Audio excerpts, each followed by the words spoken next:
আজকে আমি একটি গল্প বলবো। তার নাম হলো একটি অহংকারী বোন।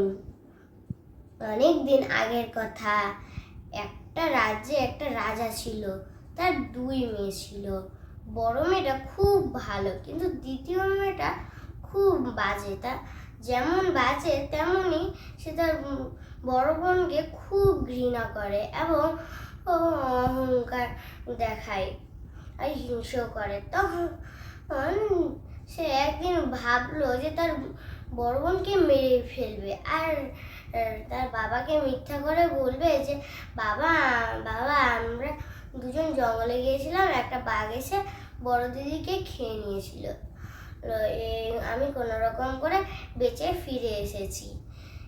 এটা করবে ভাবছিল। তখন সে ভাবলো যে বড় দিদিকে তো অত ভালোভাবে মারা যাবে না, তার যে বরঞ্চ বড় দিদি তো আমাকে খুব ভালোবাসে, কিন্তু আমি ওকে একদম ভালোবাসি না। আমি ওর খাবারে বরঞ্চ বিষ মিশিয়ে দিই। ও তো একটা বিস্কুট খেতে খুব পছন্দ করে, ওই বিস্কুটের মধ্যে বিষ দিয়ে দিই, ও বিষ দিয়ে দিল। তারপর সে বড় বোনের ঘরে গিয়ে বড় বোনকে ডাকলো আর বিস্কুট দিল।